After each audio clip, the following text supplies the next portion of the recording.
உதயநிதிக்கு வந்து ஒரு 5 வருடங்களுக்கு முன்னாடி கூட ஒரு இடஒதுக்கீடுனா என்னன்னு தெரியாது. அம்பேத்கர் பற்றியான விவாதம் தமிழ்நாட்டில் மைய விவாதமாக வந்ததற்கே வந்து ஆதவர்ஜுனாவுக்கு எஸ்டிபிஐ கட்சி வாழ்த்து சொல்லுது. சந்தானத்தின் படத்துல புடிச்சுக்கிட்டு பொறுக்கித்தனம் பண்ணிக்கிட்டு லவ் பண்ணிக்கிட்டு இந்த படங்களை தான் நடிச்சுக்கிட்டு இருந்த ஒரு ஆள் தான் உதயநிதி. இடஒதுக்கீடுனாவே என்னன்னு தெரியாது, என்னை நடிகர் சூர்யா தான் சொன்னாரு உதயநிதியே பேசிக்கிறார் ஒரு 5-6 வருஷத்துக்கு முன்னாடி. ஆலூர் ஷானவாஸ் என்னைக்காவது அவர் வந்து விசிகாவில் இருந்து தான் ஒரு எம்எல்ஏவா இருக்கார், திமுகவிலோட எம்எல்ஏ கிடையாது அவர். சிஏ ப்ரோட்டஸ்ட்ல நான் இது எனக்கு சொல்ற கூசுது. சிஏ ப்ரோட்டஸ்ட்ல பல இடங்களில் அவர் பணம் வாங்கியதாக ஒரு குற்றச்சாட்டு இருக்கு. திமுக குடும்பத்திற்கு, குறிப்பிட்ட அந்த குடும்பத்திற்கு அவர்கள் சொல்லக்கூடிய நலனுக்கு அவர் விசுவாசியாக அந்த பண்ணைக்கு அவர் வேலையாளாக இருக்கிறாரே தவிர அவர் பிசிகாவினரோட கொள்கைக்கு வேலையாளாக இல்லை. தோழர் திருமா வந்து தினமும் வந்து ஒரு 2 நாளைக்கு ஒரு 3 நாளைக்கு ஒரு கவச்சம் நாங்கள் திமுக கூட்டணியில தான் இருக்கிறோம், திமுக கூட்டணியில தான் இருக்கிறோம். பிசிகாவை பொறுத்த வரைக்கும் விசிகாவின் தலைவர் தோழர் திருமா தான் குலசாமி. தோழர் திருமாவின் பக்கம் தான் விசிகாவின் தொண்டர்கள் இருப்பாங்க. விசிகாவோட வாய்ஸையும் பேச முடியல விசிகாவால, மாமகவோட வாய்ஸையும் பேச முடியல மாமகவால. இவர்களும் மாமகவும் ஒன் ஆஃப் த பாடியா, திமுகவோட ஒன் ஆஃப் த மாமகவிற்கு என்று சுயம் இல்ல, மாமகவின் தொண்டர்களுக்கு ஒரு சுயமான முடிவு இல்ல, மாமகவின் தலைவருக்கு ஒரு சுயமான முடிவு இல்லாத நிலைமைக்கு வந்திருக்கு. தமிழ்நாட்டு அரசியல் சூழலில் பேராசிரியர் ஜவஹர்லாலோட பங்கு பெரிய பங்கு, அதெல்லாம் நான் மறுக்கலாம். எஸ்டிபிஐ கட்சியில் இருந்தாலும் நான் அதெல்லாம் மறுக்கலாம் இல்லை. இப்போ மாமகவில் உள்ள இளைஞர்கள் பாதுகாப்பா இருக்க வேண்டிய தேவை இருக்கு. தாங்கள் ஏதாவது சமூக ஊடகத்துல பேசினா உன் கட்சி தலைமை வந்து உனக்காக நிக்காது, கூட நிக்காது. இவர்களுக்கு அரசியல் கூலிகளாக, அரசியல் அடியாளர்களாக முஸ்லிம்களும் தலித்துகளும் ஏன் பேசணும்?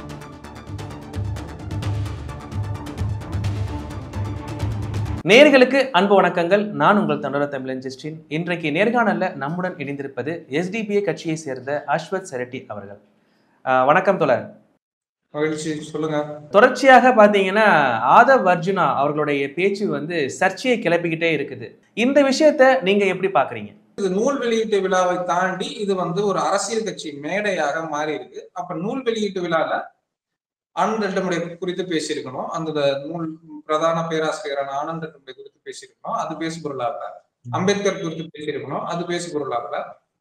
அப்ப இதுதான் மைய பேசு பொருளா இருக்கு. ஏன்னா விஜய் வந்திருக்கிறார், விஜயோட அந்த முதல் மேடை இது, அதாவது மாநாட்டுக்கு பிறகான அரசியலை பேசக்கூடிய அடுத்த மேடை இது. அதனால வந்து தமிழ்நாட்டின் மொத்த கவனமும் ஊடகங்களோட மொத்த கவனமும் அந்த மேடையை நோக்கி இருக்குது. அப்ப விஜய் தன்னுடைய கட்சி தொண்டர்களுக்கும் பொதுமக்களுக்கும் எல்லாருக்கும் வந்து அவருடைய அரசியல் பேச்சுக்களை தான் அவர் வைக்கிறார். கடைசி அவரோட பேச்சு முடிவுல திருமாவின், அதாவது தோழர் திருமாவின் எண்ணம் முழுவதும் இங்கதான் இருக்கும். திமுக வந்து ப்ரெஷர் பண்ணுது, அவரை இங்க வரவிடாம ப்ரெஷர் பண்ணுது அப்படின்னு அவரோட எண்டிங் ஸ்பீச்ல வந்து முடிக்கிறார்.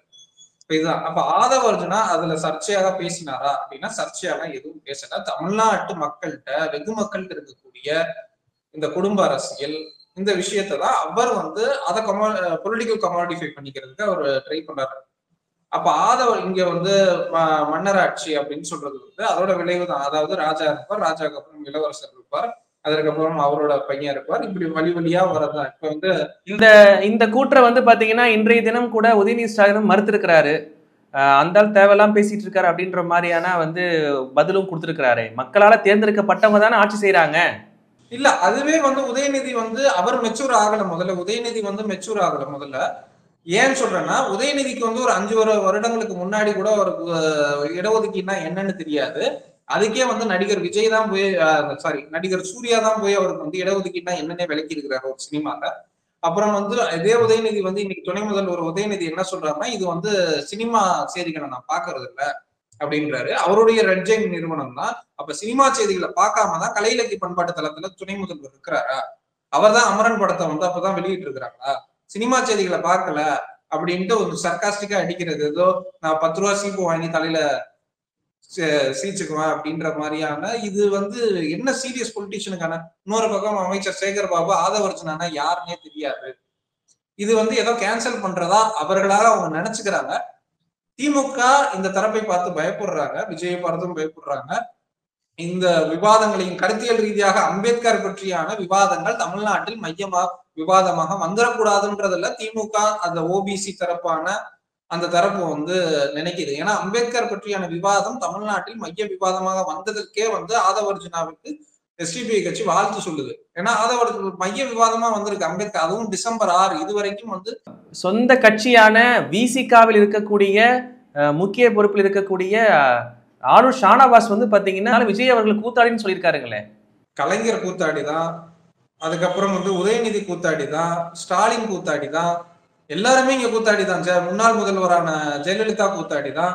இங்க வந்து அவர் வந்து மக்கள்கிட்ட இருக்கக்கூடிய இப்ப சாதி வெறுப்பு இருக்கும், அதற்காக அந்த சாதி வெறுப்பை வெளியே பேசிட முடியுமா? அவன்லாம் அந்த கூத்தாடுற பையதானே, இப்படி கேட்கக்கூடிய வார்த்தைகள்லாம் வந்து இழிவான ஒரு சொல்லுது. இதை கூட தெரியாத அளவிற்கு வந்து அவர் வந்து பேசுறாரான்ற கேள்வி இருக்கு. நேற்று வந்தானேன்ற அந்த வார்த்தையெல்லாம் மென்ஷன் பண்றாரு. உதயநிதி இத்தனை நாள் வந்து ஒண்ணுமே இல்லாத சந்தானம் கூட குடிச்சுக்கிட்டு, சந்தானத்தின் படத்துல குடிச்சுக்கிட்டு பொறுக்கித்தனம் பண்ணிக்கிட்டு லவ் பண்ணிக்கிட்டு இந்த படங்களை தான் நடிச்சுக்கிட்டு இருந்த ஒரு ஆள் தான் உதயநிதி. அவர் ஒன்னும் பெரிய சமூக நீதி கருத்துக்கள்லாம் இது பண்ணிக்கல.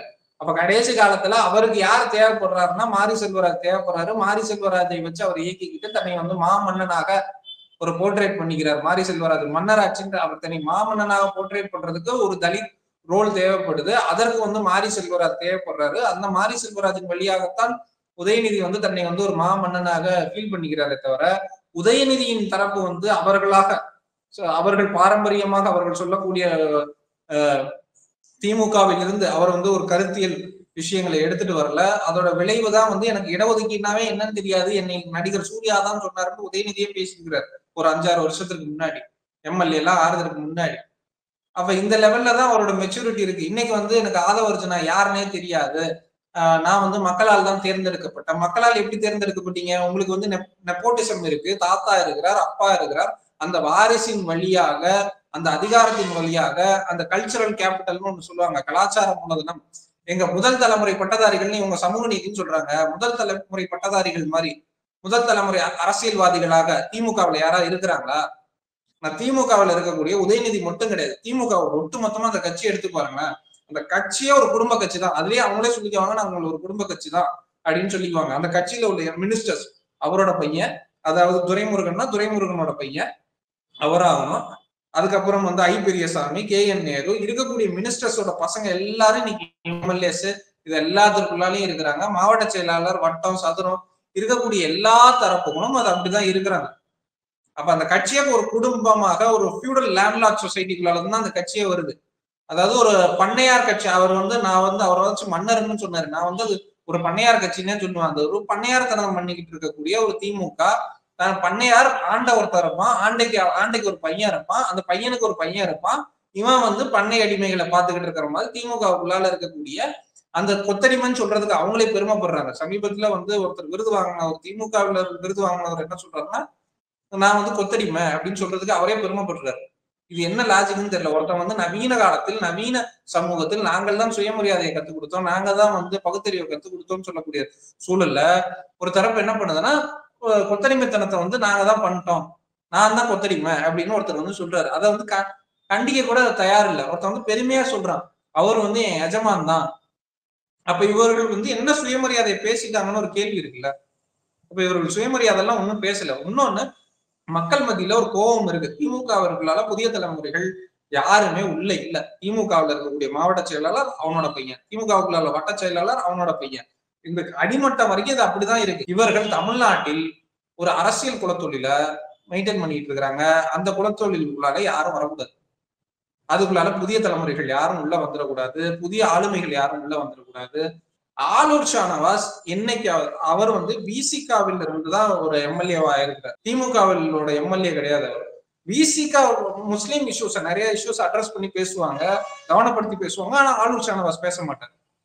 அவர் என்னைக்குமே திமுகவின் குரலா தான் இருந்திருக்கிறாரே தவிர விசிகாவின் குரலா என்னைக்குமே ஆளுநர் ஷானவாஸ் பேசியது கிடையாது. சரி, முஸ்லீம் சமூகத்தின் குரலாவாச்சும் ஆளுநர் ஷானவாஸ் பேசியிருக்கிறாரா அப்படின்னா ஒரு 4-5 விஷயமாச்சு. சிஏ புரோட்டஸ்ட்ல எனக்கு சொல்ற நாக்கூசுது. சிஏ புரோட்டஸ்ட்ல பல இடங்களில் அவர் பணம் வாங்கியதாக ஒரு குற்றச்சாட்டு இருக்கு. அதை அவரே வந்து வெளிப்படையா சொல்லட்டும். சிஏ போராட்டங்களில் நடந்த போராட்டங்கள், மற்ற போராட்டங்கள்ல உங்களுக்கு வந்து பணம், அதாவது டிராவல் அலவன்ஸ் வாங்குறாங்க, வண்டிக்கு வாங்குறாங்க, ஒரு ரூம் புக் பண்ணி தராங்க, அது வந்து நம்மளால புரிஞ்சு கொள்ள முடியுது, அது இயல்பு எல்லா இடங்கள்லயும். நாட்டில் முஸ்லிம் சமூகம் குடியுரிமையே போகக்கூடிய காலங்களில் காலம், அந்த ஒரு நெருக்கடியான ஒரு சுச்சுவேஷன்ல அந்த ப்ரோட்டஸ்டுக்கு போறதுக்கு பணம் வாங்குவது நீங்க அங்க தங்குறதுக்கு யார் வீட்லயா தங்குங்க, நண்பர் வீட்டுல தங்குங்க, யார் வீட்லயோ தங்குங்க, அது ஒரு பிரச்சனை இல்லை. உங்களோட சிட்டிசன்ஷிப் போயிடுது, உங்களோட குடியுரிமை போகுதுன்னு ஒரு சுச்சுவேஷன் முஸ்லீம் சமூகம் நெருக்கடியா இருக்கக்கூடிய காலகட்டத்தில் அவர் ஒரு குற்றச்சாட்டு அவர் மேல இருக்கு. அங்கங்க ஜமாத்துகள் அங்கங்க வைக்கதான் செய்யறாங்க.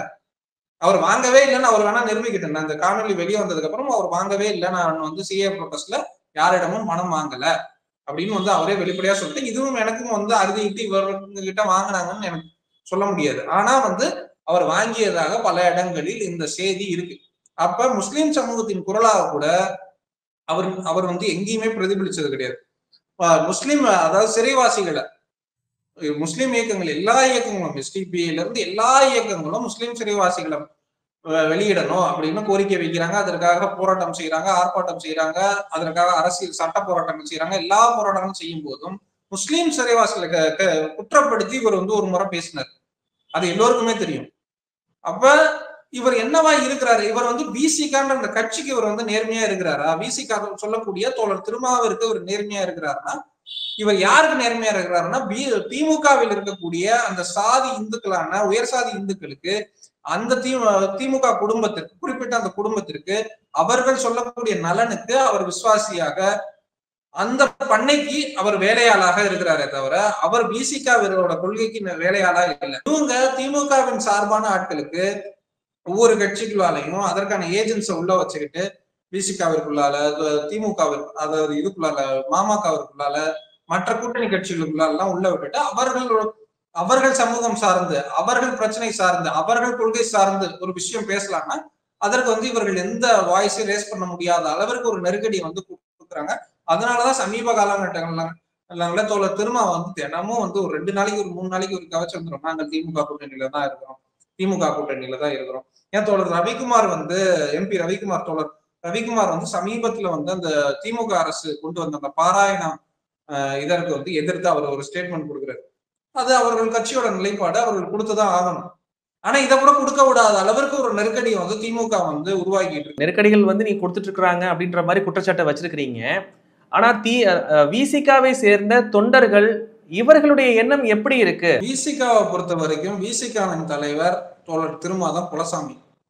தோழர் திருமாவின் பக்கம் தான் விசிகாவின் தொண்டர்கள் இருப்பாங்க. நம்மை பொறுத்த வரைக்கும் அந்த கருத்து அது நல்ல கருத்தா? இன்னைக்கு அம்பேத்கர் ஒரு மெயின்ஸ்ட்ரீம் விவாதமாக, அம்பேத்கரின் கருத்துக்கள், அம்பேத்கர் பேசிய கருத்துக்கள் ஒரு மெயின்ஸ்ட்ரீம் விவாதமாக வந்திருக்கு. விஜய் பேசுறாரு அம்பேத்கர் குறித்து. ஏன்னா விஜய் ஒரு தமிழ்நாட்டில் ஒரு பெரிய ரசிகர் பட்டாளத்தை வச்சிருக்கக்கூடிய விஜய் இப்போ கட்சியை தொடங்கி இருக்கிறார். அவர் அம்பேத்கர் குறித்து பேசுறார், அதை நாம் கொண்டாடணும். திமுகவினுடைய இதர கூட்டணி கட்சிகள் இருக்கக்கூடிய இஸ்லாமிய கட்சிகள், இவருடைய நிலைப்பாட்டுல எந்த விதமான மாற்றங்கள் ஏற்படும்? இப்ப இந்த பக்கம் விசிக அவர்கள் பாத்தீங்கன்னா ஏதோ ஒரு விதத்துல ஒரு ஆட்சி அதிகாரத்துல பங்கு கேட்கிறாங்கன்ற ஒரு சலசலப்பு இருக்குது. பட் அதே வேளையில இந்த பக்கம் ரொம்ப ஒரு அமைதியான ஒரு சூழல். இதை பத்தி நீங்க என்ன நினைக்கிறீங்க? இல்ல, இப்ப விசிகாவின் இஸ்லாமிய கூட்டணி கட்சிகள்னு சொல்றீங்க, ஒரே ஒருத்தர் இருக்கிறார், அவர் சிறுபான்மையை ஆதரிக்கக்கூடிய கட்சிகளாக தான் நான் பாக்குறேன். நான் விசிகாவையும் சரி, இஸ்லாமிய கட்சிகளும் சரி. அதுல மாமக இருக்கு, பேராசிரியர் ஜவஹர்லா தலைவரா இருக்கிறார். அதற்கப்புறம் தமீம் அன்சாரி முன்னாள் அதிமுகவில் இருந்து ஜெயிச்ச, அம்மாவின் வழியாக இரட்டை இலையில் நின்று ஜெயிச்ச தமீம் அன்சாரி இப்ப திமுக கூட்டணி ஆதரிக்கிறார். மற்றபடி அங்கே தனிநபர்கள் ஆதரிக்கலாம், ஆதரிக்காம போகலாம், அதை பற்றி நமக்கு கொஸ்டின் கிடையாது. அப்ப மாமகவும் தமீம் அன்சாரி தரப்பும் ஆதரிக்கிறாங்க. அப்ப மற்ற தரப்புகள் எல்லாமே தேர்தல் வரும்போதுதான் அவர்களோட நிலைப்பாடுகளை சொல்லுவாங்க. அப்ப கட்சியான்னு பார்த்தா தமீம் அன்சாரி தரப்பும் மாமகவும் தான் ஆதரிக்கிறாங்க. இப்ப இவர்களுக்கு தனித்த, முஸ்லீம் தரப்புகளுக்கு தனித்த நிலைப்பாடுன்னு ஒண்ணு இருக்குதா அப்படின்னு கேட்டா, அப்படி அந்த வாய்ஸே இல்லாம முஸ்லீம் லீக் காலத்துல இருந்து திமுக அந்த வேலையை செஞ்சுக்கிட்டே வருது, அந்த நரித்தன வேலைகளை செஞ்சுக்கிட்டே வருது.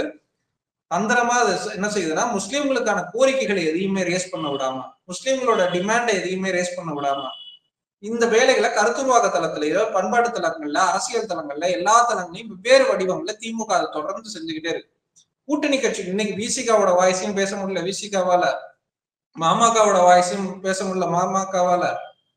இவர்கள் தனித்த ஒரு வாய்ஸ், முஸ்லீம் தரப்புகள் தனித்த என்ன பேசிட்டாங்க. அமரன் படத்திற்கே இவர்கள் எந்த எதிர்ப்பும் தெரிவிக்கலையா மாமக. முஸ்லீம் லீக்கை பொறுத்தவரைக்கும் எந்த நிலைப்பாடும் எதற்குமே கிடையாது. தேர்தல் வரும்போது திமுகவின் ஒரு உறுப்பாக நம்ம உடல்ல உள்ள கை, காலு, தலை, முடி, மூக்கு இதெல்லாம் இருக்கிற மாதிரி திமுகவில் உள்ள அந்த பாடியோட, திமுகன்ற அந்த பொலிட்டிக்கல் பாடியோட ஒன் ஆஃப் த ஸ்ட்ரக்சர் தான் முஸ்லீம் லீக்கை தவிர, முஸ்லீம் லீக்குன்னு ஓன் தாட் ப்ராசஸ் இது வரைக்கும் கடந்தது இருந்ததே கிடையாது. தமிழ்நாட்டு அரசியலில் முஸ்லீம் லீக்கின் தலைவர் இப்போது இருக்கக்கூடிய காதர் மொய்தீன் சாப் வந்து பேசியிருக்கிறாரு, நவாஸ்கனி வந்து இதை சொல்றாரு, இந்த ஸ்டேட்மெண்ட்டை சொல்றாரு அப்படின்ட்டு இந்த அறிக்கையை கொடுத்திருக்கிறாரு அப்படின்னு ஒரு மெயின் ஸ்ட்ரீம் விவாதங்கள்ல, யூடியூப் சேனல் விவாதங்கள்ல எங்கேயாச்சும் இப்போது நவாஸ்கனி எம்பியா இருக்கிறார், காதர் மொய்தீன் அவர் இருக்கிறார், ஐயா பேராசிரியர் காதர் மொய்தீன் இருக்கிறார். இப்ப இவர்கள் எல்லாம் ஒரு ஸ்டேட்மெண்ட் கொடுத்துட்டாங்க அப்படின்னு வந்து என்கிட்ட வந்து ஜஸ்டினோ இல்ல வேற யாரோ எந்த யூடியூப், நானும் பல யூடியூப் சேனல்ல பேட்டி கொடுக்குறேன், யாருமே என்கிட்ட முஸ்லீம் லீக்கை பத்தி அந்த தலைவர் இப்படி சொல்லிட்டாரு,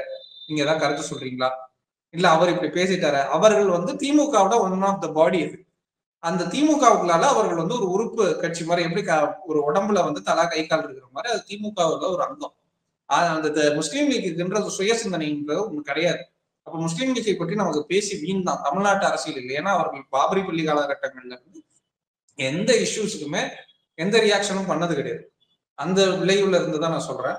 அப்ப மாமக வந்து என்ன பண்றாங்க இன்னைக்குன்னா, திமுகவோட பழைய முஸ்லீம் லீக்கோட ஸ்டாண்டை வந்து இன்னைக்கு எடுத்து இவர்களும் மாமகவும் ஒன் ஆஃப் த பாடியா, திமுகவோட ஒன் ஆஃப் த, மாமகவிற்கு என்று சுயம் இல்ல, மாமகவின் தொண்டர்களுக்கு ஒரு சுயமான முடிவு இல்ல, மாமகவின் தலைவர்களுக்கு ஒரு சுயமான முடிவு இல்லாத நிலைமைக்கு வந்திருக்கு. எனக்கு வந்து பேராசிரியரோட பங்கு தமிழ்நாட்டு அரசியல் சூழலில் பேராசிரியர் ஜவஹர்லாவோட பங்கு பெரிய பங்கு, அதெல்லாம் நான் மறுக்கல. எஸ்டிபிஐ கட்சியில் இருந்தாலும் நான் அதெல்லாம் மறுக்கலாம் இல்ல. தமுமுகவின் பங்கு வந்து தமிழ்நாட்டு அரசியல் சூழலில் பெரிய பங்கு தான் வகிச்சிருக்கு. ஆனா இன்னைக்கு என்னவா மாறி இருக்கிறாங்க, சமீப காலங்களில் என்னவா மாறி இருக்கிறாங்கன்னா, திமுகல ஒன் ஆஃப் த பாடியா மாறி அந்த உறுப்பாக மாறுறதுக்கு ட்ரை பண்றாங்க. எப்படி முஸ்லீம் லீக் மாறி கரைஞ்சிருச்சோ அதே மாதிரி மாமக வந்து திமுகவின் அங்கமாக மாறுறதுக்கு துடிச்சிட்டு இருக்காங்க. தவிர மாமகவுக்கு என்று சுயமான இந்த ஒவ்வொரு பொலிட்டிக்கல் இஷ்யூஸ்லயும் இந்தந்த ஸ்டாண்ட் இருக்கு அப்படின்னு எந்த ஸ்டாண்ட்ஸையும் அவர்கள் வெளிப்படுத்தியதெல்லாம் கிடையாது. திமுக என்ன சொல்லுது, இல்ல உதயநிதி ஏதாவது கோச்சுக்கு வர, இப்ப சமீப காலத்து அமரன் பட இஷ்யூலயே கூட நம்ம பாத்துக்கிட்டோம்னா, ஒரு வாரமாவது நம்ம தண்டோரா தமிழ்லயே ஒரு வீடியோ கூட பேசியிருந்தோம்.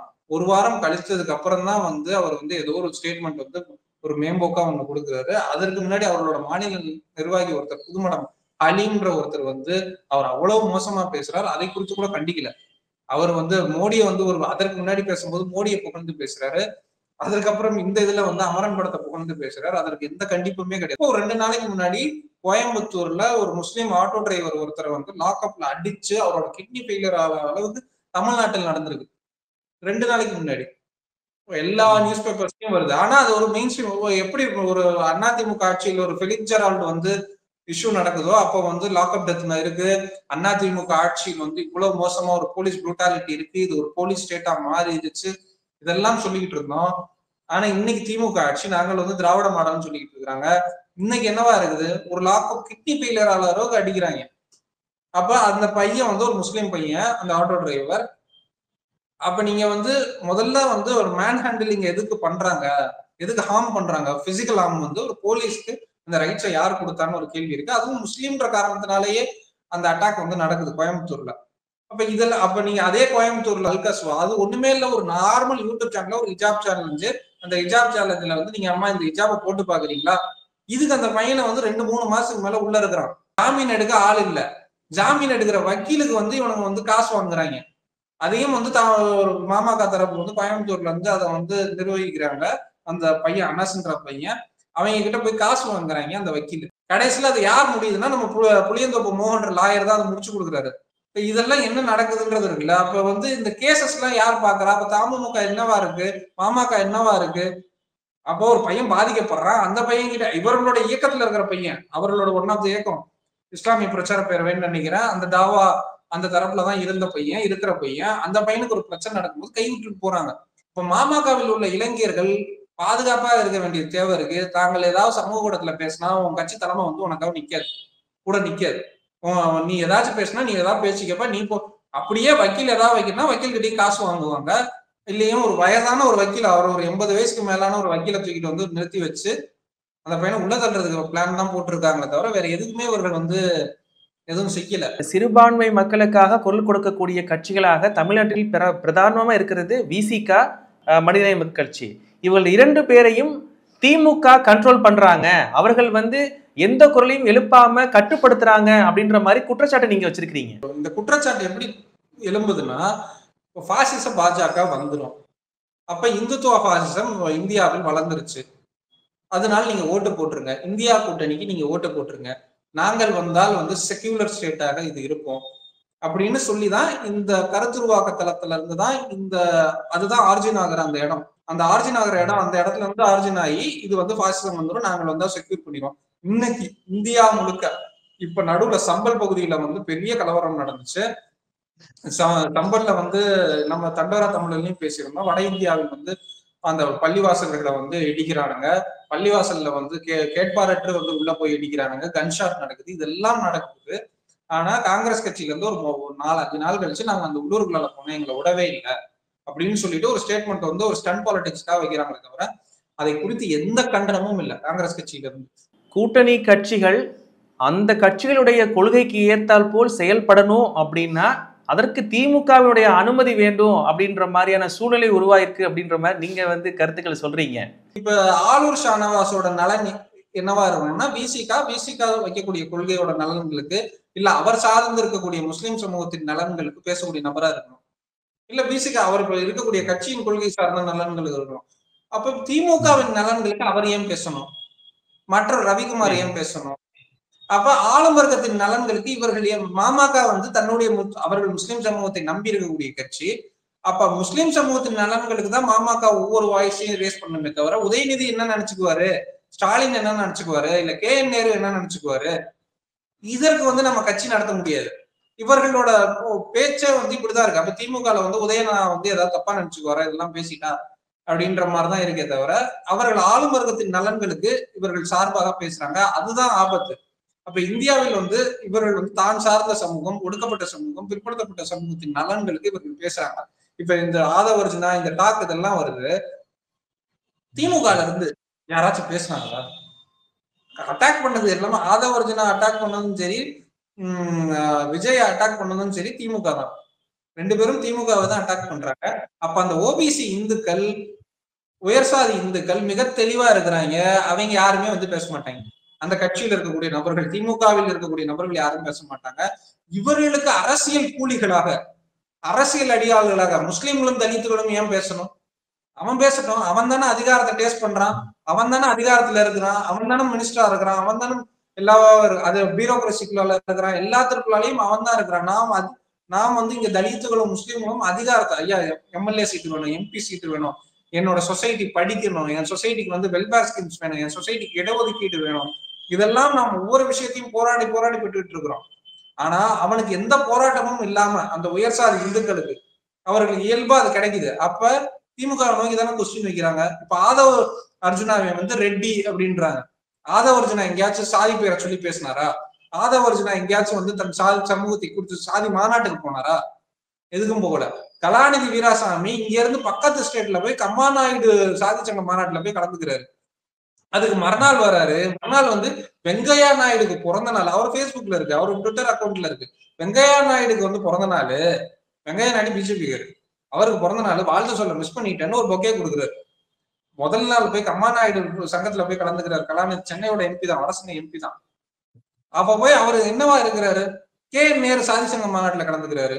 இதெல்லாம் நடக்குது. ஆதவ அர்ஜுனா சாதி சங்க மாநாட்டில் கலந்துக்கிறாரா, இல்ல சாதிய பேச்சுக்களை பேசினாரா? அப்ப அவர் ரெட்டின்றாங்க. அப்ப நீங்க எல்லாம் யாரு? அப்ப ஒவ்வொருத்தருக்கும் பின்னாடி வந்து சாதி சங்கங்கள் இருக்கும்.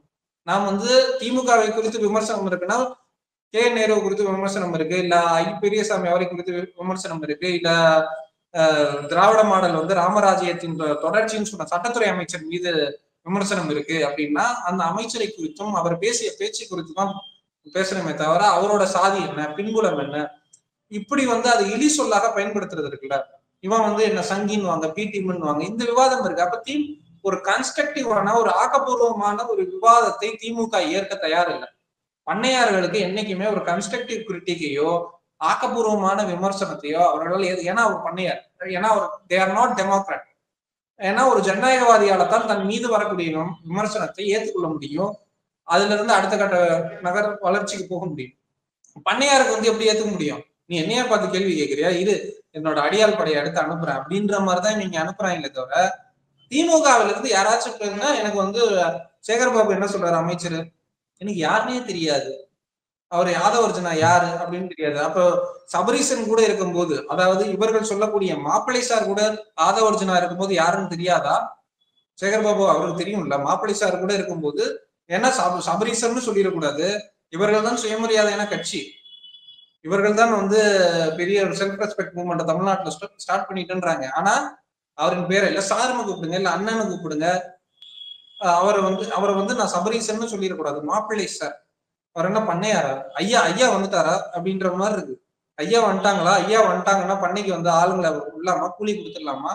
ஒரு லேண்ட்லார்ட் கட்சியா தான் அது இருக்கே தவிர அது வந்து ஒரு செல்ஃப் ரெஸ்பெக்ட் மூமெண்டா இல்ல. அதோட இதனுடைய இதனுடைய முடிவு எந்த மாதிரி இருக்குன்னு நினைக்கிறீங்க வரக்கூடிய தேர்தல்ல? ஏன்னா இன்றைக்கு விஜய் கட்சி ஆரம்பிச்சு சில மாதங்கள் தான் ஆச்சு. அதற்குள்ளார ஏகப்பட்ட கூட்டணி கட்சிகள்ல ஒரு குழப்பம் ஏற்பட்டு இருக்கு. திமுக சைட்ல இருந்துன்ற மாதிரி பேச்சுக்கு நிலவுது. இந்த சில மாதங்கள்ல இந்த அளவு அப்படின்னா வரக்கூடிய 2026 தேர்தல்ல வந்து எந்த அளவு மாற்றம் இருக்குன்னு நினைக்கிறீங்க? இல்ல இப்பயுமே நிறைய மாற்றம். அந்த புத்தக வெளியீட்டுக்கே பெரிய மாற்றம் நடந்திருக்கு. என்னன்னா முதல் முறையா டிசம்பர் 6க்கு போய் முதல்வர் வந்து மாலை போட்டிருக்கிறாரு. அம்பேத்கர் படத்திற்கு வந்து மாலை போட்டிருக்கிறார். அம்பேத்கரை பற்றி பேசியிருக்கிறார். இது வரைக்கும் வந்து அம்பேத்கர் பிறந்த நாளுக்கு போயிருக்கிறாங்களே தவிர இந்தியாவை மாற்றிய பாசிசம் இந்தியாவில் தொடங்கிய பாபரி பள்ளி இடிக்கப்பட்ட நாளில் அண்ணல் அம்பேத்கருக்கு இதுவரைக்கும் முதல்வர் ஸ்டாலின் மாலை போட்டதில்லை. முதல் முறையா போய் மாலை போட்டிருக்கிறார். அதுவே ஒரு பெரிய மாற்றம் தான். இந்த ஒரு பெரும் நூல் வெளியிட்டுக்கு அப்ப வந்து விஜய் பேசுவது வந்து அவர் ஜெயிப்பாரா, இன்னும் வரக்கூடிய மேடைகள்ல விஜய் பேசுவதை குறித்து, தாவேகா தலைவர் பேசுவதை குறித்து நாம் வந்து அடுத்த கட்ட முடிவுகளுக்கு எல்லாம் போகலாம். அவர் வந்து அவரோட கட்சி வந்து வலுவா இருக்கா, இல்ல அவர் கட்சி வந்து தெளிவா இருக்கிறாங்களா, கொள்கையில தெளிவா இருக்கிறாங்களா, இதெல்லாம் நம்ம போகக்கூடிய விவாதங்கள்ல எதுவுமே பேசாம அம்பேத்கரை பற்றி ஒரு பாசிட்டிவா பேசிட்டு பேசக்கூடிய நபரை வந்து நாம இவ்வளவு எதிர்க்கணும். நம்மை பொறுத்த வரைக்கும் அம்பேத்கரை அவர் எதிர்த்து பேசல, அம்பேத்கரை வெறுத்து பேசல, எந்த சமூகத்தை குறித்தும் பேசல, திமுகன்ற ஒரு குறிப்பிட்ட கட்சியை குறித்து பேசுறார். அதை திமுக காரன் பேச வைக்கணும், அதையே விசிகா பேசணும், அதையே வந்து மாமக பேசணும், அதையே வந்து கூட்டணி கட்சிகளுக்கு எல்லாம் அதெல்லாம் ரெஸ்பான்ஸ் பண்ணணும்.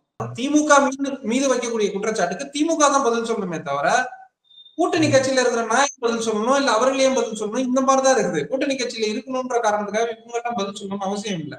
ஆனா பதில் சொல்றாங்க. அப்ப திமுக அந்த நபர்களுக்கு சில வேலைகளை, சில செட்டில்மெண்ட்ஸை பண்ணிக்கிட்டு நீங்க பேசுங்க, அரசியல் கூலிகளாக பயன்படுத்துறாங்க.